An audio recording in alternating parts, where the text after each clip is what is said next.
Hello student, welcome to the Guruji classes. आज हम करेंगे क्लास 10th NIUS मैथ्स का 212 हमारा सब्जेक्ट कोड है। प्रैक्टिकल के इंपॉर्टेंट क्वेश्चंस। अगर आप मेरे चैनल पर नए हैं तो आपको मेरे चैनल पर मिलने वाले इंपॉर्टेंट क्वेश्चंस और इन सारे क्वेश्चंस की फ्री नोट्स PDF और आपको मिलेगा फ्री TMA विद सॉल्यूशन। और इस सब को लेने के लिए आपको मेरे को कांटेक्ट करने का इस 8851450051 पर। प्लस आपको मैं प्रैक्टिकल फाइल विद सॉल्यूशन भी प्रोवाइड कराऊंगा और ये भी आपको फ्री ऑफ कॉस्ट मिलेगी। तो स्टूडेंट्स, आज मैं आपको बताने वाला हूं कि 10th क्लास के स्टूडेंट्स का मैथ्स का प्रैक्टिकल वाइवा होने वाला है। इंपॉर्टेंट क्वेश्चंस क्या है, कौन से इंपॉर्टेंट चैप्टर्स है जिनसे सबसे ज्यादा क्वेश्चंस पूछे जाएंगे। इससे पहले वाली वीडियो में मैं साइंस को वन शॉट में कंप्लीट कराया था आपको, और आज जैसे बच्चों का हो चुका था प्रैक्टिकल और सब बच्चों ने मेरे पास रिप्लाई आया, बताया कि सर वही क्वेश्चन आए जो बताया था। क्यों बताया था मैंने आपको? देखिए, फोटोसिंथेसिस से रिलेटेड क्वेश्चन आए, केमिकल इक्वेशन से रिलेटेड क्वेश्चन आए और रिप्रोडक्शन से रिलेटेड क्वेश्चन बच्चों से पूछे गए। और वैसे ही मैंने आपको बताया था कि आपको एक क्वेश्चन पेपर दे दिया जाएगा जिसमें से 3 में से कोई से भी 2 क्वेश्चंस करने होंगे। सिंपल पेपर होता है और आज बच्चों को देकर एग्जाम साइंस का बड़ा रिलैक्स फील हो रहा होगा। चलिए, आज मैं आपको एंड गेम यानी कि मैथ के इंपॉर्टेंट चैप्टर्स और कुछ इंपॉर्टेंट वन शॉट के अंदर सारी चीज बता दूंगा। आप बस इस पूरी वीडियो में लास्ट तक बने रहिएगा और चैनल पर नए हैं तो प्लीज सब्सक्राइब करे बिना मत जाइएगा, क्योंकि इससे मेरे को हिम्मत मिलती है कि मेरे व्यूअर्स मेरे को पसंद कर रहे हैं। तो चलिए शुरू करते हैं। मैथ्स की वीडियो थोड़ी सी लंबी होगी क्योंकि मैं आपको सारे इंपॉर्टेंट क्वेश्चंस कराऊंगा। इंपॉर्टेंट क्वेश्चंस का मतलब इंपॉर्टेंट चैप्टर्स बताऊंगा, उनसे इंट्रोड्यूस कराऊंगा, ताकि अगर आपसे क्वेश्चन पूछा जाए तो आप कुछ तो वाइवा के अंदर और कुछ तो प्रैक्टिकल के अंदर बता सकें। तो चलिए शुरू करते हैं। सबसे पहले मैं आपको इंट्रोड्यूस करा देता हूं कि इंपॉर्टेंट क्वेश्चंस कौन कौन से। देखिए, मैंने जो इंपॉर्टेंट चैप्टर्स हैं, सॉरी इंपॉर्टेंट चैप्टर्स कौन कौन से हैं, इंपॉर्टेंट चैप्टर्स के मैंने नाम यहां पर लिख लिए हैं। एक तो आपका chapter number 4 special product and the factorization, ये इंपॉर्टेंट चैप्टर है, इससे वाइवा और प्रैक्टिकल के क्वेश्चन पूछे जाते हैं। चैप्टर नंबर 5 लीनियर इक्वेशन, इससे इंपॉर्टेंट क्वेश्चन वाइवा के और प्रैक्टिकल के पूछे जाते हैं। क्वाड्रेटिक इक्वेशन, ये इंपॉर्टेंट चैप्टर है। 7 चैप्टर अर्थमेटिक प्रोग्रेशन, ये इंपॉर्टेंट चैप्टर है। 8 परसेंटेज एंड एप्लीकेशन, ये इंपॉर्टेंट चैप्टर है। 17 सीकेंड and tangent and their properties, this is the important chapter. 19 chapter coordinate geometry, ये इंपॉर्टेंट है। 21 सरफेस एरिया एंड वॉल्यूम, ये important chapter है। Introduction to trigonometry, this is the important chapter, very important. And 23 trigonometric ratio and some application, and some special angles, this is the important chapter. 25 measure of the central tendency, this is the important chapter. 26 introduction in the probability, introduction to probability, this is the important chapter. तो कुल मिला के भैया आपको 1 2 3 4 5 6 7 8 9 10 11 12 कुल मिला के भैया आपको ये 12 क्वेश्चन 12 चैप्टर्स पढ़ के जाने हैं और प्रैक्टिकल में इन्हीं से क्वेश्चंस पूछे जाएंगे। बहुत ज्यादा लॉन्ग क्वेश्चन जो हमारे ज्योमेट्री वगैरह के हैं उसके क्वेश्चंस क्वाड्रेटिक साइक्लिक क्वाड्रेटिक वगैरह से बहुत रेयर केस में पूछे जाते हैं, पर इनसे ज्यादातर क्वेश्चंस पूछे जाते हैं। क्या पूछे जाते हैं, चलिए शुरू कर देते हैं। इस वीडियो के अंदर मैं आपको शुरू से लास्ट तक सारे चैप्टर से इंट्रोड्यूस करा दूंगा कि आपको प्रैक्टिकल वाइवा के अंदर जो पूछा जाए, जो छोटे छोटे आंसर्स लिख के आने, क्या लिख कर आने। तो चलिए शुरू करते हैं। सबसे पहले मेरे पास चैप्टर आ जाता है 4। चैप्टर नंबर 4 के अंदर देखिए भैया स्पेशल प्रोडक्ट एंड फैक्टराइजेशन, इसके अंदर ये फॉर्मूलेज जो हैं मैंने यहां पर आपके लिए नोट डाउन कर दी हैं। ये इंपॉर्टेंट फॉर्मूले हैं। a प्लस बी का whole square, a square minus B square, a minus B का whole square, a plus B का whole cube, a minus B का whole cube, X cube plus Y cube, X cube minus Y cube और a plus B का whole square और minus a minus B का whole square. इसके बाद a plus B का whole square plus a minus B का whole square, x plus A x minus x plus B, a cube plus B cube, a cube plus B cube. आगे इसको solution कर रखा है यहां पर 2 तरीके से। इसके बाद x प्लस वाई का क्यूब, देखिए यहां पर होगा फॉर्मूला अपना a माइनस बी का होल क्यूब, यहां पर a प्लस बी का, और x प्लस वाई का क्यूब, x माइनस वाई का होल क्यूब। इन ये क्वेश्चंस ये इंपॉर्टेंट है आपके लिए फॉर्मूलेस, इनको रट लीजिए भैया, पढ़ लीजिए, समझ लीजिए। और अप्लाई कैसे करने हैं वो मैं लॉन्ग वीडियो में जब बनाऊंगा इस प्रॉपर चैप्टर की, तब आपको उसमें बताऊंगा कि इन फॉर्मूले को अप्लाई कैसे करना है। फिलहाल प्रैक्टिकल वाइवा के लिए आपको ये फॉर्मूले पता हो, ज्यादा ब्रेन के ऊपर टेंशन नहीं लेनी है, सिंपल तरीके से आपको आंसर करके आना है। चलिए फटाफट से आगे करते हैं। एक इंपॉर्टेंट चीज जो हमारे को सबसे ज्यादा पूछी जाती है भैया, splitting mid term. This is very important for the exam point of view. Splitting mid term क्या होता है, इसको मैं आपको सिखा देता हूं। देखिए स्प्लिटिंग मिड टर्म के अंदर होता है, देखिए सबसे पहले अगर खाली x लिखा है, खाली x लिखा है, उसके आगे कोई भी संख्या नहीं है, तो वो क्या होता है हमारे पास 1 माना जाएगा। और हमारे पास इक्वेशन क्या, x प्लस 11 प्लस 24। तो आप देखिए ये वाला x और ये वाला x, ये मेरे होते हैं वेरिएबल। ये मेरे होते हैं वेरिएबल, और ये जो टर्म्स इनके साथ में होती है ये होती है कॉफिशिएंट। क्या होती है भैया? कॉफिशिएंट। और ये जो अकेली न्यूमेरिक टर्म रह जाती है ये होती है हमारी कांस्टेंट। अब सर इसको splitting mid term, this is very important, splitting mid term exam में आएगा ही आएगा और आपसे करवा के देखा जा सकता है। शॉर्ट एमसीक्यू के अंदर एक क्वेश्चन करवाया जाता है। तो देखिए मैं आपको बता दूं स्प्लिटिंग मिड टर्म क्या करते हैं। इस संख्या के आगे अगर कोई संख्या नहीं है, मैं इसको दोबारा से रीराइट कर लेता हूं, x square plus 11x plus 24। आपको इस संख्या के आगे कोई संख्या नहीं है, इसके आगे 1 लगाकर आपको इसके साथ मल्टीप्लाई करनी। जब मैं 24 की 1 के साथ मल्टीप्लाई करूंगा तो मेरे पास 24 ही आता है। ठीक है, अब मुझे ऐसे दो संख्या चाहिए, ऐसे दो नंबर चाहिए, यानी कि जिनको देखिए यहां पर क्या साइन है, यहां पर साइन है प्लस का, मतलब हमें सॉरी यहां पर साइन है प्लस का और यहां पर भी प्लस का साइन है। तो हमें दो नंबर ऐसे चाहिए जिनको मल्टीप्लाई कर कर तो 24 आए, और यहां पर प्लस का साइन है, या तो मैं प्लस करूं या माइनस करूं, कुछ भी करके मेरे को प्लस का 11 आना चाहिए उनको। तो आप देखिए अगर मैं 24 के यहां पर फैक्टर्स कर देता हूं, 24 के फैक्टर्स करता हूं, 2 1 2, 2 2 4, 2 6 12, 2 3 6 एंड 3 1 3, 3। तो मेरे पास इसके फैक्टर क्या बनते हैं? 2 इंटू 2 इंटू 2 इंटू 3। तो देखिए अब मेरे को इन दो नंबर्स को देखिए, यहां पर x है तो x ही रहेगा इनके साथ। देखिए 2 दूनी 4, 4 दूनी 8, मतलब 8 गुणा 3 हमारे पास क्या आता है? 24। और 8 और 3 को अगर मैं प्लस करूं तो भी मेरे पास क्या आता है? 11। यही तो चाहिए ना मेरे को 11, तो मेरे पास आ जाएगा 11। और मेरे पास x है तो ये x हो जाएगा। तो मतलब मैं कैसे करूंगा? मैं रखूंगा 8x प्लस 3x। तो इन दोनों को अगर मैं प्लस करता हूं तो मेरे पास आता है 11x। तो दिस हमें अब 8 और 3 को रखना पड़ेगा यहां पर, क्योंकि मैंने फैक्टर करके निकाल लिया। ठीक है, x square plus 8x plus का 3x प्लस का 24।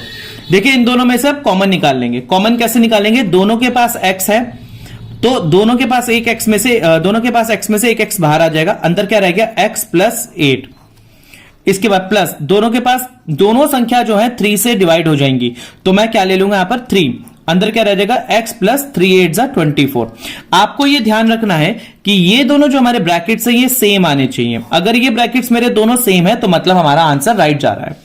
अब मैं इन दोनों में से, दोनों ब्रैकेट्स में से एक ब्रैकेट को कॉमन ले लूंगा और इसको यहां पर सॉरी x आएगा सिर्फ, और इसको इसके साथ मिला लूंगा, तो यहां पर आएगा x प्लस 3। तो स्प्लिटिंग मिड टर्म के अंदर मेरा आंसर क्या बैठता है यहां पर? x plus 8 plus x plus 3। तो हमारे पास इसका आंसर आ जाता है कि x प्लस 3 और x प्लस 8। तो ये हमारा आंसर होता है। तो स्टूडेंट्स ये हमारा होता है स्प्लिटिंग मिड टर्म का फॉर्मूला।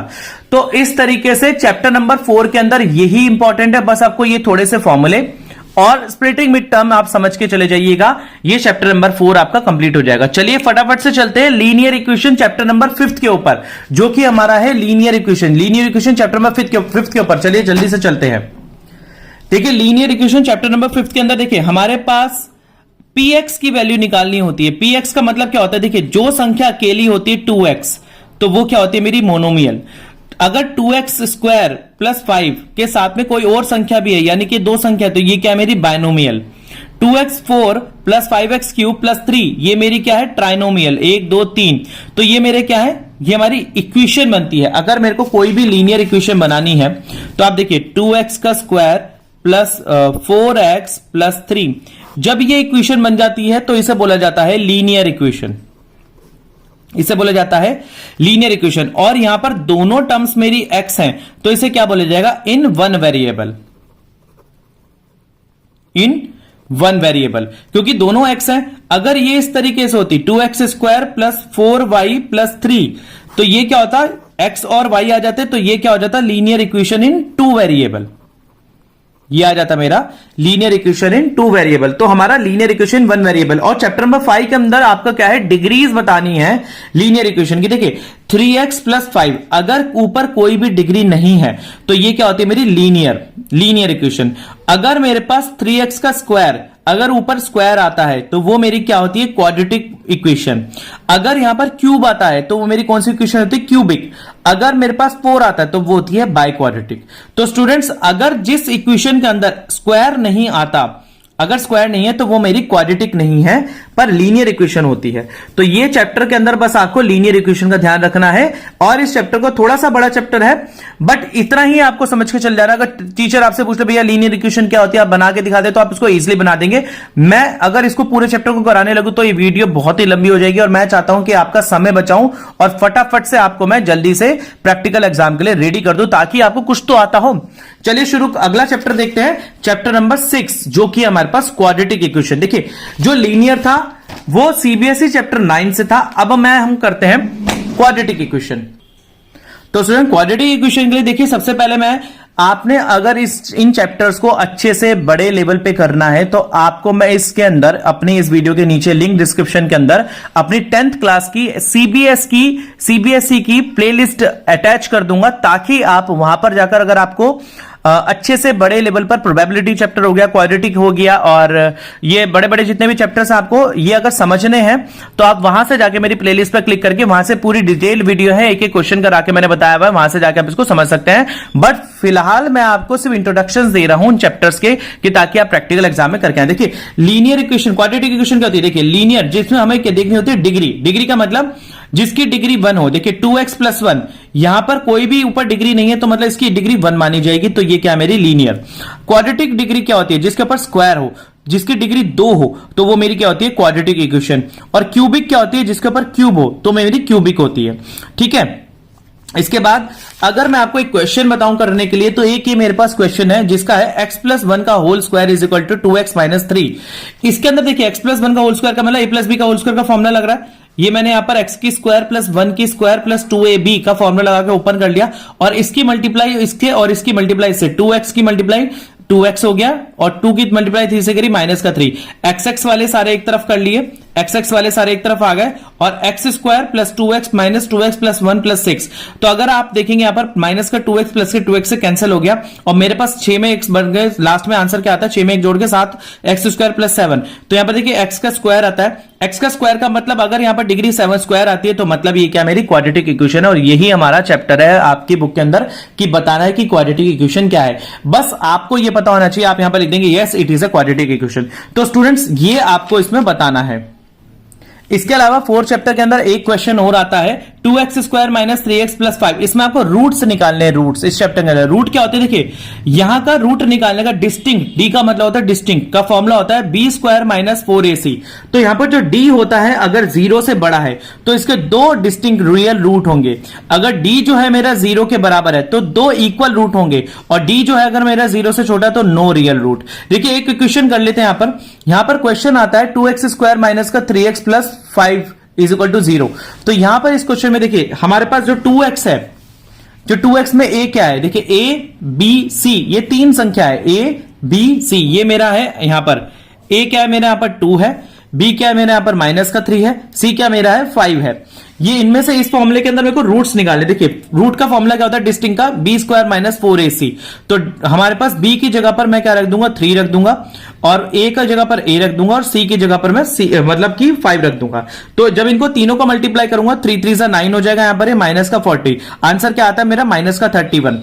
तो यानी कि d जो है मेरा छोटा है मेरा 0 से, तो मतलब कि now this is negative, so number it means there is 0। तो इसका मतलब नो रियल रूट्स। और d जो है मेरा छोटा है 0 से मतलब माइनस में चला गया, तो -31 आ रहा है, तो मतलब किसका क्या आंसर है, नो रियल रूट्स। तो ये फॉर्मूला हमें इस तरीके से अप्लाई करना है। अगर क्या हो भैया, अगर हमारा रियल रूट आए, तो मैं आगे रूट भी निकालने होंगे। उसका फॉर्मूला आपके पास बुक के अंदर दे रखा है, ये रहा। देखिए ये अगला क्वेश्चन है, यहां पर इस तरीके से 3x² - 4√3x + 4 = 0।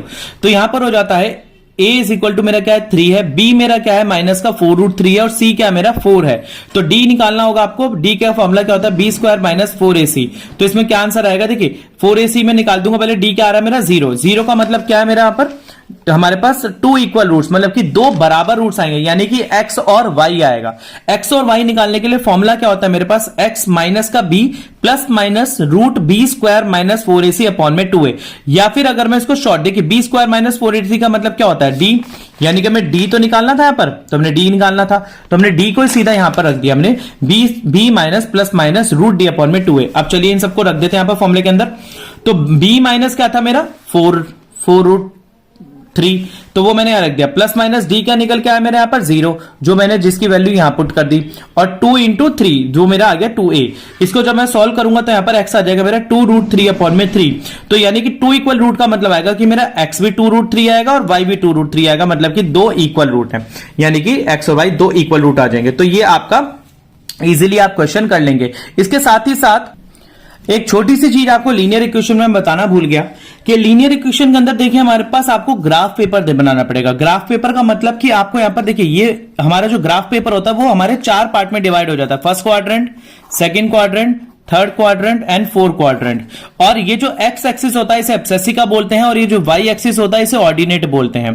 और यहां पर जो हमारे पॉइंट होते हैं, देखिए अगर यहां पर कोई पॉइंट है और ये 3 है, और यहां पर कोई पॉइंट है ये 2 है, ये एक्स, ये सारी प्लस की लाइन होती है, ये सारी माइनस की लाइन होती है, और इधर भी सारी प्लस की लाइन होती है, और नीचे सारी माइनस की लाइन होती है। तो अगर कोई पॉइंट मेरा यहां पर टच कर रहा है तो पहले x और y रखते हैं, जैसे कि आपको मैंने चैप्टर नंबर 7 में बताया था। तो यहां पर क्या आएगा 3 और 2, इसके रूट क्या निकलेंगे, इसके नंबर क्या निकलेंगे 3 और 2, और इस पॉइंट का नाम अगर हम रख दे m, तो m पर कौन से पॉइंट मैच कर रहे हैं 3 और 2, जो कि है x पर 3 और y पर 2।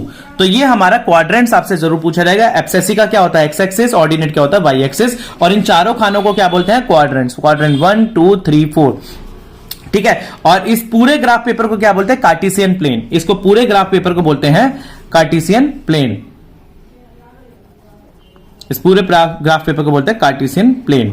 तो स्टूडेंट्स ये चैप्टर नंबर 3 से थोड़ा मैं मिस कर गया था, हमसे सॉरी, पर मैंने आपको ये भी क्लियर करा दिया। चलिए अब चलते हैं हमारे चैप्टर नंबर क्वाड्रेटिक इक्वेशन से बता दिया, अब मैं आपको कराता हूं चैप्टर नंबर 7 जो कि हमारा अर्थमेटिक प्रोग्रेशन। चलिए उसको फटाफट से मैं आपको अर्थमेटिक प्रोग्रेशन के इंपॉर्टेंट क्वेश्चंस बता। देखिए अर्थमेटिक प्रोग्रेशन के अंदर क्या है, एपी के अंदर हमारे पास एक सीरीज बनी होती है A1 A2 A3 A4 A5। तो इनके बीच का डिफरेंस निकालना। देखिए अगर कोई सीरीज है 3 5 7 9 11 13, तो इनमें पहला नंबर क्या है मेरा, फर्स्ट नंबर A होता है, जिसमें कॉमन डिफरेंस निकालना हो, यानी कि इनके बीच का डिफरेंस कितना है। तो ये फर्स्ट नंबर A है, A1 है, सेकंड नंबर A2 है, थर्ड नंबर A3 है, और ये A4 A5 A6। अगर आपको इसके बीच का, अगर आपको एपी पूरी पढ़नी है तो आप मेरी मैथ्स की प्लेलिस्ट सीबीएसई की जाके देखिए, वहां पर एपी की पूरी प्लेलिस्ट पढ़िए, वहां से जाके पूरा एपी अच्छे से समझ सकते हैं। यहां पर मैं आपको सिर्फ इंट्रोडक्शन करा रहा हूं। देखिए अगर आपको कॉमन डिफरेंस निकालना है, यानी कि डी निकालना है आपको, तो इसका क्या फॉर्मूला होगा A2 माइनस A1, यानी कि 5 में से 3 जाएगा तो कितना बचा 2, तो यानी कि सबके बीच में कितना कितना डिफरेंस है 2 2 का। तो ये हमारा कॉमन डिफरेंस होता है। एपी का पहला मेरा क्या होता है कॉमन डिफरेंस। अगर आपको नाउ nth टर्म यानी कि नंबर ऑफ टर्म्स निकालने की कितनी, यानी कि इसकी अगर मेरे पास A5 दे रखी तो इसकी 10वीं टर्म क्या होगी, तो उसका 10वीं टर्म निकालने के लिए यानी कि an निकालना है आपको। उसका फॉर्मूला क्या होगा a plus n minus 1d। तो a यानी कि 10वीं टर्म निकालनी है तो 3, और इसमें से 10 n क्या है मेरे पास 10 माइनस 1 डी क्या है 2। जब इसको मैं सॉल्व करूंगा तो मेरे पास क्या आ जाएगा 21, यानी कि इस एपी की 10वीं टर्म क्या होगी 21। इसी के साथ ही साथ अगर एक सेकंड फॉर्मूला और है हमारे पास एपी के अंदर, जो कि हमारे पास होता है सम ऑफ द एन टर्म, यानी कि एपी का टोटल सम कितना आएगा, उसका फॉर्मूला होता है S N is equal to N upon में 2a plus N minus 1d। यानी कि अगर आपको 6 नंबर्स का सम निकालना है तो सम ऑफ 6 टर्म, यानी कि इस एपी की, सपोज करिए इस एपी की शुरू की 6 टर्म का सम निकालना है, कितना होगा भैया A6 तक सम निकालना है आपको। तो उसका सम निकालने का फॉर्मूला क्या है S6 is equal to 6 upon 2 और ब्रैकेट में 2a जो 3 था हमारे पास 6 माइनस 1 और d, यानी जितनी टर्म्स है इनको निकालने के बाद सम क्या आएगा मेरे पास 48। यानी कि एपी के सारी टर्म्स का जो शुरू की 6 टर्म था उसका सम क्या आएगा 48। तो यहां पर हमारे पास होता है 48 निकाल लिया हमने टोटल सम्स का। अगला होता है डी निकालने के लिए। डी निकालना तो हमारे पास फॉर्मूला क्या होता है A2 माइनस A1, यानी कि 8 में से 5 गया तो हमारे पास डी क्या आएगा 3। और अगर यहां पर आ रहा है अगर A3 माइनस A2 करने पर भी दोनों का जो डिफरेंस है कॉमन डिफरेंस सेम आता है तो वो एक एपी होती है। अगर दोनों का कॉमन डिफरेंस सेम नहीं आता पूरी एपी में तो वो एपी नहीं होती है। तो स्टूडेंट्स एपी वाले इंट्रोडक्शन पार्ट इतना ही था। तो ये मैंने आपको शुरू के 5 चैप्टर अभी बताए हैं, सॉरी 4 चैप्टर बताए हैं। तो जल्दी से आप कर लेते हैं। हमारे पास कौन कौन से चैप्टर हो जाते हैं, यहां पर टिक लगा लेते हैं भैया। ये वाला चैप्टर हमारा हो चुका है, 4 चैप्टर, 5 चैप्टर का हमने इंट्रोडक्शन ले लिया, 6 का ले लिया, 7 का ले लिया। फटाफट से आपको इजी चैप्टर कराता हूं यहां से 7 चैप्टर। 7 चैप्टर के लिए आप मेरी वीडियो जाके देख सकते हैं कोऑर्डिनेट ज्योमेट्री की, तो वो वीडियो जो है पूरा इंट्रोडक्शन आप एक बार वहां से देख लेंगे, समझ लेंगे इजीली, तो आपको आराम से समझ में आ जाएगा। इसके बाद अब हमारे पास आ जाता है 25 और 26 चैप्टर, दोनों इजी चैप्टर है, फटाफट से इनको समझ लेते हैं। यानी कि 1 2 3 4 5 6 7 चैप्टर हमने 12 चैप्टर में से कर लिए, रह जाएंगे भैया 5 चैप्टर, उनको भी कराएंगे। चलिए शुरू करते हैं। Major of central tendency introduction. अब कई बच्चे बोलेंगे सर आपने कोऑर्डिनेट ज्योमेट्री नहीं कराया, तो मेरे प्यारे बच्चों कोऑर्डिनेट ज्योमेट्री का मैं आपको 2 पार्ट में ऑलरेडी वीडियो अपलोड कर चुका हूं, इंट्रोडक्शन और क्वेश्चंस करा चुका हूं। आप मेरी वीडियो देखते नहीं हो, जाओ प्लीज वहां से जाके वीडियो देखो और अच्छे से मार्क्स ले आओ।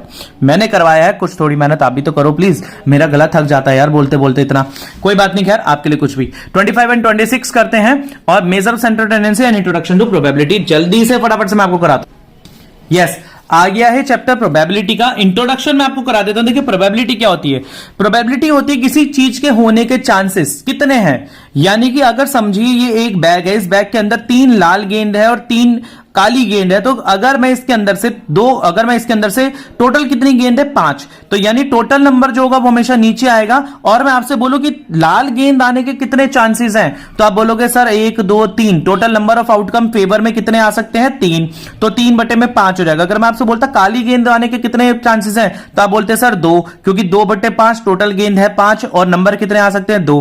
तो इसका फॉर्मूला क्या होता है, पीई, यानी कि इवेंट, किसी इवेंट मतलब कि अभिप्रयोग, हिंदी में बोलते हैं अभिप्रयोग, किसी अभिप्राय ई के होने के अनुकूल परिणामों की संख्या। देखिए number of favourable outcome upon में टोटल नंबर ऑफ आउटकम, ये इसका फॉर्मूला होता है एपी का। तो अगर टाइप ऑफ इवेंट्स क्या होते हैं, देखिए इंपॉसिबल इवेंट, अगर एक किसी गेंद के अंदर सारी ही ब्लैक है और मैं बोलूं भैया ग्रीन बॉल आने के क्या चांसेस, आप बोलोगे सर टोटल तो 6 है और ग्रीन तो आ ही नहीं सकती, तो इसको क्या बोलेंगे 0.6 इज इक्वल टू 0। अगर मैं बोलूं भैया बिल्कुल आएंगे कितने, मैं बोलूं भैया ब्लैक सारी बॉल है किसी थैले के अंदर और ब्लैक की आने के कितनी है, तो आप बोलोगे सर 6/6 टोटल आएगा 1। देखिए किसी भी इवेंट के होने की मैक्सिमम जो हमारे पास प्रोबेबिलिटी होती है वो 1 हो सकती है और मिनिमम 0 हो सकती है। 1 से ज्यादा 2 नहीं जा सकती और 0 से माइनस में नहीं जा सकती। चलिए आगे देखते हैं, आगे क्या होता है हमारे पास कॉम्प्लीमेंट्री इवेंट। देखिए कॉम्प्लीमेंट्री इवेंट निकालने का फॉर्मूला क्या होता है, किसी चीज के होने के और किसी चीज के ना होने की अगर दोनों को करूं तो वो क्या होगा 1, ठीक है। इसके बाद आता है एलिमेंट्री इवेंट, प्रारंभिक घटना। देखिए यानी कि देखिए अगर यहां पर बोलूं कि 2 के आने की कितनी घटना है, देखिए अगर मेरे पास किसी लूडो का डाइस है उसके टोटल अंदर नंबर कितने हैं 6, और मैं बोलूं भाई इसमें 2 कितनी बार आएगा, तो आप बोलोगे सर 6 में से 1/6 आ सकता है। 5 कितनी बार आएगा, सर एक ही तो 5 है पूरे 6 के अंदर, पूरे 6 नंबरों के अंदर, तो 1/5। और आता है कंपाउंड इवेंट। कंपाउंड इवेंट होता है मतलब कि अगर 2 मिली जुली संख्या, देखिए अगर मैं बोलूं कि भैया देखिए अगर इन 1 2 3 4 5 6 के अंदर से और मेरे पास सम संख्या इवन संख्या, इवन नंबर आने के कितने चांसेस है, आप बोलोगे सर 6 तो टोटल आउटकम है और टोटल इन सबको मिलाकर कितना है, 2 भी इवन नंबर है, 4 भी इवन नंबर है, 6 भी इवन नंबर है, तो 3/6, तो इसे बोला जाता है मिश्रित घटना यानी कि कंपाउंड इवेंट। और इसके बाद जिन स्टूडेंट्स ने अगर इसके अंदर ताश के पत्तों को आ जाए, तो आपको मैं बता दूं कि प्रोबेबिलिटी का मैंने ताश के पत्तों का सीबीएसई की प्लेलिस्ट के अंदर बहुत अच्छे से समझा रखी है। ताश के पत्ते, हार्ट होता है, डायमंड होता है, स्पेड होता है, क्लब होता है भैया, दो तरीके के लाल पत्ते होते हैं, 2 तरीके के काले पत्ते होते हैं, टोटल नंबर कार्ड्स कितने होते हैं 52 होते हैं, फेस कार्ड जिन पे शक्लें बनी होती है, फेस बना होता है 12 कार्ड होते हैं, जैसे कि 3 गुणा 4, चारों लाइनों में 3 होंगे। नंबर कार्ड कितने होते हैं 9 गुणा 4, 36 कार्ड होते हैं। काले कार्ड कितने होते हैं 26 होते हैं। लाल कार्ड कितने होते हैं भैया 26 होते हैं। इसकी वीडियो आप जाके मेरी सीबीएसई में जाकर अगर आपको पूरी एक्सप्लेनेशन चाहिए तो प्लीज जाके देख लेना, वहां पर मैंने बहुत मेहनत से वो वीडियो बनाई थी। अगला मेरे पास इवेंट आता है हेड और टेल का। देखिए एक सिक्के के 2 पहलू होते हैं, किसी सिक्के में अगर हेड आएगा अगर दोनों को साथ उछालू, टेल आएगा अगर दोनों को साथ उछालू, हेड और टेल आएगा दोनों को साथ उछालू, और टेल और हेड आएगा। इससे ज्यादा तो आउटकम्स नहीं हो सकते ना भैया। तो ये भी हमारे पास प्रोबेबिलिटी का चैप्टर में कवर हो गया। बस इतना ही आपसे पूछा जाएगा प्रोबेबिलिटी में, वाइवा में इससे ज्यादा नहीं पूछा जाएगा यार। आराम से जाओ, टेंशन फ्री होकर, कोई टेंशन वाली बात नहीं है। और जिस स्टूडेंट को मैथ की फ्री क्लासेस चाहिए हो तो प्लीज मेरे चैनल को लाइक शेयर सब्सक्राइब करके मेरे को मैसेज कर देना, सर मेरे को फ्री क्लास चाहिए, पास करा दो। यहां पर आपके विनय सर बैठे हैं, आपको बिल्कुल पास कराएंगे। चलिए आगे चलते हैं, करते हैं हमारा अगला chapter major of central tendency का। तो चलिए करते हैं chapter number 25 major of central tendency. देखिए हमारे पास हमें क्या निकालना होता है, सबसे पहले इसके अंदर मेजर ऑफ सेंट्रल टेंडेंसी में आपको निकालना होता है मीन, मीडियन और मोड। ये आपको मेजर सेंट्रल टेंडेंसी में, मीन का मतलब क्या होता है? माध्य, माध्यिका और बहुलक। भैया मीन निकालने का कितने मेथड होते हैं? देखो भैया, मीन निकालने के मेथड होता है, एक होता है डायरेक्ट मेथड, एक होता है सर एज्यूम मीन मेथड, और एक होता है हमारे पास step deviation method. Sir method कैसे निकालते हैं? लो भैया बता देता हूं। डायरेक्ट मेथड, सबसे पहले मीन का मतलब, ये देखिए एक्स बार का मतलब क्या होता है? मीन, सिग्मा एफ आई एक्स आई अपॉन में सिग्मा एफ आई, ये हमारे पास मीन निकालने का फॉर्मूला होता है। अगर पूरी वीडियो चाहिए तो मेरी प्लेलिस्ट को जाके देख लेना भैया, एक एक क्वेश्चन सॉल्व करा रखा है वहां पर। हमारे को फ्रीक्वेंसी दे रखी होती है, फ्रीक्वेंसी एक हमारे पास, ये हमारे पास क्लास इंटरवल दे रखा है, फ्रीक्वेंसी दे रखी होगी, आपको एक्स निकालना है। इन दोनों को प्लस करके अपॉन में 2 कर देना भैया, आ जाएगा यहां पर। देखिए एक्स आई कैसे निकलती है? Lower limit plus upper limit. Lower limit क्या होती है यहां पर सर? लोअर लिमिट होती है ये, अपर लिमिट होती है ये। दोनों को प्लस करके अपॉन में 2 कर देना, आ जाएगी आपकी एक्स, और एफ आई एक्स आई दोनों को मल्टीप्लाई कर देना, ये आ जाएगी। इनकी वैल्यू यहां पर पुट कर देना, आपका डायरेक्ट मेथड से आ जाएगा। और इसी के साथ ही एज्यूम मीन मेथड क्या होता है? एज्यूम मीन मेथड में क्लास इंटरवल दे रखा है, फ्रीक्वेंसी दे रखी है, एक्स आई निकालोगे, वैसे ही दोनों को प्लस करके हाफ कर दोगे, और इसमें निकालना पड़ेगा डी आई। डी आई कैसे होती है सर? एक को ए मानना पड़ेगा। ए कौन सी संख्या होती है? देखिए बीच का मान लीजिए, 1 2 3 4 5 5 संख्या, तो बीच में एक मान लीजिए, और ए मानना पड़ेगा। ए के बाद फॉर्मूला क्या है यहां पर?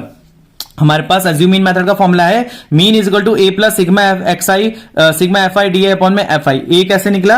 और इसके बाद एक्स, देखिए यहां पर डी आई कैसे निकलेगा? एक्स आई माइनस में ए, एक्स आई में से, यानी कि एक्स आई में से ए को माइनस करेंगे, 110 में से 150 करेंगे तो माइनस का 40 आएगा, 130 में से 150 करेंगे माइनस का 20, और ऐसे ही नीचे संख्या हमारे पास, इसमें से इसको माइनस करते रहेंगे, और फिर इन दोनों को मल्टीप्लाई कर देंगे एफ आई डी आई को, तो हमारे पास एफ आई डी आ जाएगी। बस भैया इन सारी की वैल्यू हम इस फॉर्मूले में पुट कर देंगे, हमारे पास एज्यूम मीन मेथड आ जाएगा। ठीक है, स्टेप डेविएशन मेथड क्या होता है? स्टेप डेविएशन मेथड में अगर आपको समझना है तो आप मेरी वीडियो को जाके देखिएगा।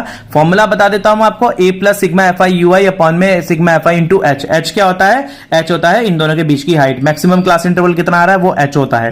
ठीक है, फॉर्मूला यहां पर देख रखा है, आप इसको जाके मेरे इसी बेसिक वीडियो पर जाकर देख लीजिए। अगर मैं यहां पर पूरा कराऊंगा तो बहुत लंबी वीडियो बन जाएगी, हमसे सॉरी, मैं यहां पर नहीं करा सकता, क्योंकि अगर बनाऊं तो कम से कम 3 से 4 घंटे की वीडियो हो जाएगी, और मुझे पता है मेरे प्यारे बच्चे नहीं देखेंगे इतनी लंबी वीडियो। तो जाके देख लो ना यार फटाफट से। सर को भी थोड़ा सा बताओ कि आप देख रहे हो कि नहीं देख रहे हो, मेरी वीडियोस पर कमेंट करके बताओ कि क्या कमी आ रही है।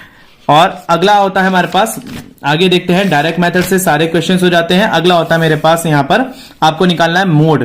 मोड निकालने का फॉर्मूला क्या होता है? बहुलक। बहुलक का फॉर्मूला होता है L is equal to F one minus F zero upon में 2f1 minus F zero minus f2 into H. ये फॉर्मूला होता है मोड निकालने का। अब देखिए यहां पर आपको मीन दे रखी हो, यहां पर आपको क्लास इंटरवल दे रखी है 5 से 15, 15 से 25, दोनों के बीच का डिफरेंस, दोनों को प्लस करा। आपको क्या क्या निकालना है? आपको F1 निकालना है, F0 निकालना है, F2 निकालना है। देखिए तो आपको XI दे रखे यहां पर, XI में आप देखिए यहां पर सबसे आपको बीच में पहले A निकाल लिया। ए के लिए आपको मीन के लिए चाहिए, फिलहाल आपको यहां पर ए की जरूरत नहीं। देखिए कैसे निकालते हैं मोड। मोड में आपको देखिए, आपको फ्रीक्वेंसी के अंदर सबसे बड़ी संख्या कौन सी है? 23। 23 वाले नंबर को आप F1 मान लोगे, उससे ऊपर वाले नंबर को आप F0 मान लोगे, और इसकी जो आगे 23 की जो लोअर लिमिट होगी इसको L मान लोगे, और इससे नीचे F2 मान लोगे। तो ये आपका आगे भैया, तो ये आपका जब आपने निकाल लिया यहां पर, तो इन सारी चीजों को बस H क्या है हमारे, इनके बीच का गैप 35 से 45 के बीच में कितना गैप है? 10। इन सारी चीजों को आप निकाल के इस फॉर्मूले में पुट कर दोगे, आपका आंसर आ जाएगा। मतलब कि यहां पर देखिए मोड आपका निकल के आ जाएगा 36.8। चलिए फटाफट से सिखा देता हूं आपको मीडियन कैसे निकालते हैं। मीडियन निकालने के लिए आपको सबसे पहले चाहिए lower limit plus N upon में 2 माइनस का C F into H upon में एफ। ये फॉर्मूला होता है मीडियन का। आप भैया इसको प्रैक्टिकल के लिए याद कर लो, लिख लो यार मेरे बच्चों, ये आएगा क्वेश्चन में पेपर, सॉरी ये आएगा क्वेश्चन पेपर में, क्वेश्चन जरूर आपको करके आना ही। ठीक है, फ्रीक्वेंसी आपको दे रखी होगी, फ्रीक्वेंसी से आपको सीएफ निकालनी है, यानी करने की कम्युलेटिव फ्रीक्वेंसी। कैसे निकलेगी? ऊपर इसको आप छोड़ दो, इस वाली संख्या को मत देखो अभी, आप इसको छोड़ दो, आप यही तो आप कंफ्यूज हो जाओगे। ठीक है, सीएफ में यहां पर 4 का 4 लिख दिया, 5 में 4 ऐड करा 9 आ गया, 13 में 5 में 4 ऐड करा 9 आ गया, 13 में 9 ऐड करा 22 आ गया, 22 में 20 ऐड करा 42 आ गया, 42 में ऐसे ऐसे करते हुए आपकी फ्रीक्वेंसी सीएफ निकल गई। सीएफ जो निकल गई, इसके बाद आपका फॉर्मूला क्या था? एन अपॉन में 2। ये टोटल नंबर है आपके, नंबर 68 को अपॉन में 2 करा तो आंसर क्या आया? यहां पर 34 को यहां पर लिख दूंगा मैं। लोअर लिमिट क्या है मेरी? देखिए एफ क्या है मेरी, सबसे फ्रीक्वेंसी में सबसे बड़ी संख्या क्या है? 20। इसकी लोअर लिमिट क्या है? 25, तो लोअर लिमिट लिख दूंगा। एफ क्या है यहां पर? एफ क्या है आपका? एफ का मतलब टोटल नंबर ऑफ संख्या, तो आपके पास आंसर आ जाएगा। देखिए यहां पर क्या है? 20। टोटल लिमिट क्या है आपकी? एफ क्या है? 20, सबसे बड़ी संख्या एफ। तो यहां पर आपने सारी चीजें फ्रीक्वेंसी में भर के, एच क्या है आपकी? दोनों के बीच का डिफरेंस, तो वो लिख दिया यहां पर, और आपका यहां पर मीडियन आ जाएगा आंसर। तो ये फॉर्मूले में पुट करके आप मीडियन का आंसर निकाल लेना। तो स्टूडेंट्स यहां पर आपको मैंने करवा दिए हैं चैप्टर 26 भी हो गया, 25 भी हो गया, 19 भी हो गया, 7 भी हो गया, 6 भी हो गया, 5 भी हो गया, 4 भी हो गया। चलिए शुरू करते हैं 22 एंड 23 से, इंट्रोडक्शन टू ट्रिग्नोमेट्री और ट्रिग्नोमेट्रिक रेशो। इन दो चैप्टर्स को कंप्लीट करते हैं, फटाफट से अपना कंप्लीट करते हैं हम कोर्स। रह जाएगा आपका 8, 17 और 21, उसको भी कराएंगे। पहले आपको मैं इंट्रोडक्शन टू ट्रिग्नोमेट्री करवा दूं। देखिए इंट्रोडक्शन टू ट्रिग्नोमेट्री के अंदर हमारे पास एक थीटा दे रखा है, थीटा। अगर मैं आपको समझाऊं कि थीटा क्या होता है, थीटा का मतलब होता है सर एंगल। ये देखिए, ये अगर मेरे पास एक बना हुआ है ट्राइंगल, इस ट्राइंगल में जो कोई एंगल होगा, ये एंगल इसे बोला जाएगा थीटा। थीटा का मतलब होता है एंगल, और ये है ए बी सी। यहां पर आपको क्या लगानी है, पाइथागोरस थ्योरम। पाइथागोरस थ्योरम क्या होती है सर, देखिए इन दो संख्याओं को, इन दो भुजाओं को जोड़कर तीसरी भुजा के बराबर आएगा, जैसे कि ए बी का स्क्वायर प्लस बीसी का स्क्वायर, यानी कि A B plus BC is equal to A C का स्क्वायर। ये निकालकर इन दो संख्याएं से आपको निकालना है अपना थीटा, यानी कि अपना तीसरी संख्या। और इसमें आपको सबसे पहले अगर मैं आपको एक इंट्रोडक्शन करा दूं यहां पर, तो चलिए छोटा सा एक इंट्रोडक्शन है, उसको कर लेते हैं। त्रिकोणमिति का इंट्रोडक्शन टू ट्रिग्नोमेट्री। देखिए क्या होता है इंट्रोडक्शन के अंदर, ये हमारे पास ए बी सी, इसे जो बोले जाते हैं लंब, यानी कि परपेंडिकुलर। ये नीचे की संख्या क्या होती है, आधार यानी कि बेस, और ये 90 डिग्री का एंगल होता है हमेशा। और ये क्या, कर्ण, ये होता है हमारा हाइपोटेनियस। देखिए इसके बाद कुछ चीजें आपको नोट करने वाली है। जो हमारा परपेंडिकुलर होगा उसके सामने वाला हमेशा हाइपोटेनियस होगा, यानी कि कर्ण होगा। और इसके बाद जो थीटा होगा, जहां पर थीटा के साथ वाली लाइन हमेशा आधार होगी, यानी कि बेस होगी। और ये बेस के थीटा के सामने वाली लाइन हमेशा परपेंडिकुलर होगी, लंब। तो इन बातों को आपको ध्यान रखना है। इसके लिए अब आपको कुछ हमारे पास ट्रिग्नोमेट्रिक रेशो अगर इनको निकालना है, कुछ आपको निकालनी है, इसकी एंगल साइड वगैरह निकालनी है। तो अभी मैंने इससे पहले आपको ये पाइथागोरस थ्योरम तो बताया, ए बी का स्क्वायर प्लस बीसी का स्क्वायर प्लस एसी का स्क्वायर प्लस। अब आपको क्या करना है, देखिए हमारे पास क्या दे रखी है, sine theta, cos theta, tan theta. आपके पास एक फॉर्मूला है, पंडित बद्री प्रसाद हर हर बद्री, ये इंग्लिश मीडियम वालों के लिए है। और लाला आम लाया कच्चा कच्चा आम। सर ये क्या बता दिया आपने, मजाक कर रहे हो क्या? नहीं बेटा, बिल्कुल मजाक नहीं कर रहा हूं। ठीक है, साइन थीटा ऊपर वाला होगा और नीचे वाला कॉसेक थीटा। कॉस थीटा ऊपर वाला होगा, नीचे वाला सेकेंड थीटा। और टेन थीटा ऊपर वाला होगा, नीचे वाला कॉट थीटा। तो इसके लिए कैसे बनेगा, अगर मेरे को साइन थीटा निकालना है, थीटा सर एंगल है, बार बार बता रहा हूं, समझ लेना ध्यान से। ध्यान दे लो, इधर ध्यान दे लो, पेपर है बेटा, वाइवा है आपका, ध्यान दे लो। इसके बाद देखो P अपॉन में H है, यहां पर P अंडर मतलब कि क्या होता है हमारे पास, P अपॉन में H, परपेंडिकुलर अपॉन में हाइपोटेनियस, क्या होता है, लंब बटे कर्ण, ये हमारे पास निकलता है। अगर मेरे को साइन थीटा निकालना है तो मैं क्या करूंगा, P अपॉन में H, यानी कि इस लाइन की वैल्यू जो होगी और इस लाइन की वैल्यू जो होगी वो यहां पर पुट कर दूंगा और मेरा साइन थीटा आ जाएगा। इसके बाद कोसिकेंट थीटा क्या होता है, B अपॉन में H। टेन थीटा क्या होता है, P अपॉन में B। कोसिकेंट थीटा क्या होता है, H अपॉन में P। सीकेंट थीटा क्या होता है, H अपॉन में B। कॉट थीटा क्या होता है, B अपॉन में P। कहां से आया सर ये यहां से वैल्यू होती है, sine cos tan cot secant cosecant. तो ये आपका इस तरीके से आप, अगर आपको कॉसिकेंट निकालना है तो इसका उल्टा कर दिया मैंने, सिर्फ H अपॉन में P कर दिया। कॉसिकेंट निकालना है H अपॉन में P, सीकेंट निकालना है H अपॉन में B, कॉट थीटा निकालना है तो B अपॉन में P, टेन थीटा निकालना है तो P अपॉन में B, cosecant theta cos theta निकालना है तो B अपॉन में H, साइन थीटा निकालना है तो P अपॉन में B। तो ये आपका छोटा सा इंट्रोडक्शन है, सिर्फ आपको याद रखना है अपनी वाइवा के लिए। इसके बाद आता है आपका यहाँ पर कॉसिकेंट थीटा की वैल्यू होती है 1 upon sine theta, secant theta की अपॉन में होती है 1 upon cos theta, cot theta की होती है 1 अपॉन में टेन थीटा, टेन थीटा की होती है साइन थीटा अपॉन में कॉस थीटा, या फिर कॉट थीटा की होती है कॉस थीटा अपॉन में साइन थीटा। तो स्टूडेंट्स इसको फटाफट से कर लेना, समझ लेना, आपको ट्रिग्नोमेट्रिक रेशियो में यही है। इसके बाद मैं आपको बता देता हूं, जिन स्टूडेंट्स को ट्रिग्नोमेट्रिक टेबल नहीं आती बनानी, अगर आपको पूछ लिया जाए आपकी उसके अंदर कि भैया ट्रिग्नोमेट्रिक टेबल बनाने सिखा दो, तो मैं आपको उसके लिए 10 मिनट की एक वीडियो फटाफट से छोटी सी डाल दूंगा। यहां पर लंबी वीडियो हो रही है, थक जाओगे यार, नहीं समझ में आएगी। एक अच्छी छोटी सी वीडियो बनाऊंगा, फटाफट सीख जाओगे। तो ट्रिग्नोमेट्री की टेबल ये रही, अगर याद कर सकते हो तो याद करो, पर मैं आपको शॉर्ट ट्रिक बता दूंगा, फटाफट से बना लेना उसको। इसके बाद हमारे पास आता है अगला, यहां पर आपका इंट्रोडक्शन टू ट्रिग्नोमेट्री भी चैप्टर हो चुका, अब करेंगे भैया 23 चैप्टर, यानी कि trigonometric ratio and some application angle. तो इसको कर लेते हैं फटाफट से। देखिए क्या है यहां पर सम एप्लीकेशन ट्रिग्नोमेट्री का यहां पर क्या चैप्टर, देखिए हमारे पास P अपॉन में H, B अपॉन में H, P अपॉन में B, ये हमें ऑलरेडी पता था। अब देखिए यहां पर एक लाइन दे रखी है, अब आपको निकालने, देखिए जो एक व्यक्ति अगर यहां खड़ा है और सामने खड़ा होकर एक खंबे को देख रहा है, और देखने में उसकी सीधी लाइन को बोलेंगे हॉरिजॉन्टल लाइन, तो ये पोल है। और उसकी यहां पर भी ये लाइन की कुछ वैल्यू है, और जो ऊपर की तरफ देख रहा है वो, तो इसे बोला जाएगा लाइन साइड, ऊपर की तरफ। तो इस ऊपर की तरफ देखने वाले को बोला जाएगा लाइन साइड, इस ऊपर वाले एंगल को बोला जाएगा एंगल ऑफ एलिवेशन, यानी कि ऊपर वाला एंगल। और अगर वो ऊपर से नीचे, यानी कि नीचे से ऊपर की ओर देख रहा है, इसे बोला जाएगा एंगल ऑफ एलिवेशन, और ऊपर से नीचे की ओर देख रहा है तो इसे बोला जाएगा एंगल ऑफ डिप्रेशन। तो यानी कि ये निकालनी है। एक मैं आपको यहां पर छोटा सा क्वेश्चन करके बताता हूं, इसमें समझना आप थोड़ा ध्यान से। देखो, एक व्यक्ति पोल की लाइन के ऊपर चल रहा है, ये एक सर्कस की लाइन के ऊपर चल रहा है, ये पोल है और ये बेस है। इसमें आपको बताना है कि हाइट ऑफ द पोल कितनी है, यानी कि इसकी हाइट कितनी है इसकी पोल की, और बेस भी निकालना है। तो सबसे पहले देखो भैया, हमारे पास ए बी क्या दे रखा है, पोल है, ए सी क्या मेरे पास लाइन है, जिसकी लाइन की वैल्यू दे रखी है 20 और एंगल दे रखा है थीटा यानी कि 30।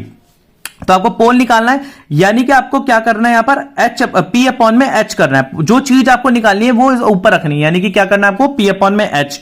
तो ये क्या आ जाएगा, ए बी अपॉन में ए सी, तो पी अपॉन में एच करा, तो ए बी की वैल्यू क्या है हमारे पास, हमें पता नहीं है। ए सी की वैल्यू हमारे पास 20 है, और ये थीटा क्या दे रखा है, साइन थीटा, और पी अपॉन में एच क्या होता है, साइन होता है, तो साइन की वैल्यू क्या दे रखी है, 30। साइन 30 की वैल्यू वो ट्रिग्नोमेट्रिक टेबल से आप देख लेना, वहां पर 1/2 आ रही है यहां पर, इसको क्रॉस मल्टीप्लाई करके यहां पर पोल की लंबाई कितनी आ जाएगी, 10। तो भैया यहां पर इस तरीके से ये जो अगला चैप्टर है इसके क्वेश्चंस, ये वाला है क्वेश्चन, ये 23 वाला चैप्टर, उसके क्वेश्चंस इस तरीके से होंगे। तो आप उसको इस तरीके से कर लीजिएगा, आपका पेपर इजीली हो जाएगा। तो स्टूडेंट, अब हमने चैप्टर कंप्लीट कर लिया है यहां पर 26 आपको मैंने 22 तक। अगर आपको 21 देखना है तो आप मेरी प्लेलिस्ट पर जाकर देख सकते हो, उस वीडियो का भी लिंक डिस्क्रिप्शन में डालूंगा। सरफेस एंड वॉल्यूम के सारे क्वेश्चंस, सारे इंपॉर्टेंट फॉर्मुलेज मैंने उस वीडियो के अंदर डाल रखे हैं। आप चाहे तो उस वीडियो को भी देख सकते हैं, नीचे जाके लिंक डिस्क्रिप्शन में वीडियो को डाल दूंगा, आप उस वीडियो को देख लीजिएगा। सरफेस एरिया को और सीकेंड एंड टेंजेंट को भी मैंने अपनी सीबीएसई की प्लेलिस्ट के अंदर डाला हुआ है, आप उस वीडियो को भी देख लीजिएगा। चलिए शुरू करते हैं चैप्टर नंबर 8 लास्ट, और हमारे वाइवा के सारे चैप्टर्स कंप्लीट हो जाएंगे। और इस वीडियो के अंदर मैंने आपको कंप्लीट वाइवा के क्वेश्चंस करा दिए। वीडियो थोड़ी लंबी जरूर हो गई है पर सफिशिएंट है आपको अच्छे मार्क्स दिलाने के लिए। तो देखते हैं percentage and its application, chapter number 8 आता है परसेंटेज एंड इट्स एप्लीकेशन। इस चैप्टर नंबर 8 के अंदर क्या है, आपको यहां पर प्रॉफिट निकालना है। किसी भी चीज को अगर आप खरीदते या बेचते हैं तो उसके ऊपर आपको प्रॉफिट निकालना होता है या लॉस निकालना होता है, दो चीज होती है, नो प्रॉफिट नो लॉस। तो प्रॉफिट निकालने का फॉर्मूला क्या होता है, सेलिंग प्राइस, एसपी का मतलब होता है selling price minus cost price. Selling price यानी जितने में बेचा, कॉस्ट प्राइस यानी जितने का आपको पड़ा। बेचने वाले में से कॉस्ट प्राइस को माइनस कर दो, आपका प्रॉफिट आ जाएगा। लॉस निकालना हो तो कॉस्ट प्राइस में से सेलिंग प्राइस को माइनस कर दो तो आपका लॉस आ जाएगा। अगर आपको परसेंट निकालना हो, कितने परसेंट प्रॉफिट हुआ, तो आप गेन यानी कितना प्रॉफिट हुआ अपॉन में कॉस्ट प्राइस इंटू 100, ये आपका फॉर्मूला है। लॉस परसेंट निकालना है तो लॉस अपॉन में कॉस्ट प्राइस इंटू 100, ये आपका लॉस परसेंट का फॉर्मूला है। इसका स्क्रीनशॉट जरूर ले लीजिएगा, ये क्वेश्चन पेपर में जरूर पूछे जाएंगे। सेलिंग प्राइस निकालना हो, अगर आपको सेलिंग लॉस परसेंट निकालना हो, सेलिंग प्राइस दे रखा हो और आपको लॉस परसेंट निकालना हो, कॉस्ट प्राइस निकालना, इनमें से कोई भी चीज निकालनी तो आपको फॉर्मूला ये होता है 100 माइनस लॉस परसेंट अपॉन में 100 इंटू सीपी।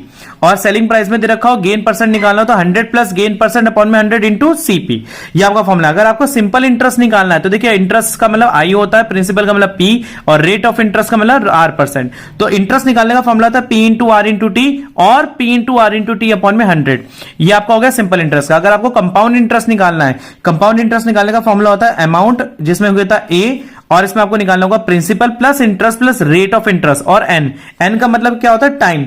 टाइम देखिए, आई का मतलब होता है इंटरेस्ट और एन का मतलब होता है टाइम, कितने टाइम में वो चीज हमारी मल्टीपल हुई, तो आपको उससे कंपाउंड इंटरेस्ट निकाला जाएगा। तो स्टूडेंट्स, इस वीडियो के अंदर इतना ही। आपको मैंने इस वीडियो के माध्यम से पूरे प्रैक्टिकल के जो वाइवा के अंदर क्वेश्चंस पूछे जाने वाले हैं चैप्टर से इंट्रोड्यूस करा दिया। आप लिख कर आना उस चैप्टर को और करके आना क्वेश्चंस को। आशा करता हूं आपने मेरा चैनल तो लाइक शेयर सब्सक्राइब कर लिया होगा, नहीं करा होगा तो प्लीज कर लीजिए। मिलता है अगली वीडियो में, तब तक के लिए धन्यवाद।